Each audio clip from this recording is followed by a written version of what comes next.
জাদুটোনা কিভাবে নষ্ট করবেন? অনেক সময় আমাদেরকে ব্ল্যাক ম্যাজিক করা হয়, জাদুটোনা করা হয়।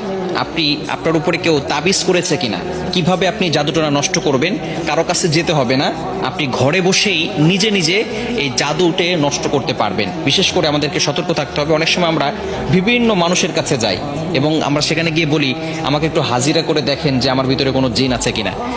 তারা তো ঠিকই, যদি জিন নাও থাকে আপনার উপরে জিন একটা চালান করে দিবে, এরপরে আপনার কাছ থেকে বারবার এই জিনের মাধ্যমে ডিস্টার্ব করিয়ে আপনার কাছ থেকে টাকা খাবে। এজন্য আপনি কারো কাছে যাবেন না, নিজে ঘরে বসেই আপনি আপনার জাদুটোনা দূর করতে পারবেন, জাদুটাকে নষ্ট করে দিতে পারবেন। বর্তমান সমাজে ম্যাক্সিমাম সময় দেখা যাচ্ছে যে আত্মীয় স্বজন, একেবারে কাছের মানুষগুলো আপনাকে জাদুটোনা করে আপনার জীবনটাকে নষ্ট করে ফেলবে। অনেক সময় দেখবেন কিভাবে বুঝবেন? আপনি অনেক সময় অসুস্থ হয়ে পড়ছেন, কিছুই ভালো লাগে না, ঘরে ভালো লাগে না, দোকানে ভালো লাগে না, ব্যবসায়িক প্রতিষ্ঠানে ভালো লাগে না, অথবা ব্যবসায় বারবার লস হয়ে যাচ্ছে, অথবা সংসারে কোনো শান্তি নাই, স্বামী স্ত্রীর ভিতরে ঝগড়া হচ্ছে, অথবা কোনো মেয়ের বিয়ে হচ্ছে না। এই ধরনের কারণগুলো হচ্ছে ব্ল্যাক ম্যাজিক করা, জাদুটোনা করা। এটা হচ্ছে তার লক্ষণ। জাদুটোনা করেছে কিনা তার লক্ষণ হচ্ছে বারবার অসুস্থ হয়ে যাওয়া, বিভিন্নভাবে আপনি অসুস্থ হয়ে পড়ছেন। মেয়েটার বিয়ে হচ্ছে না, বারবার পাত্র আসে, দেখে সবকিছু ঠিকঠাক থাকে, যেদিন বিয়ে ডেট দিবে তার কিছুদিন আগে বলে বিয়ে করবো না। এরকম অনেকে হয়, অনেকে আমাদের কাছে ফোন দিয়ে বলে।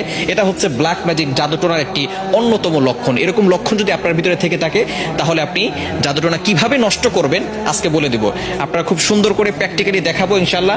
আপনি দেখে এটা যদি প্র্যাকটিস করেন, ইনশাল্লাহ জাদুটোনা যদি থেকে থাকে তাহলে আপনি নিজেই এটা করলে আপনার জাদুটোনা কেটে যাবে। ব্ল্যাক ম্যাজিক করে আপনাকে কেউ ক্ষতি করতে পারবে না, এবং এরপর থেকে আপনাকে কিছু আমল করতে হবে। আচ্ছা, আমি আপনাদেরকে দেখাচ্ছি। কলম আছে নাকি কারো কাছে?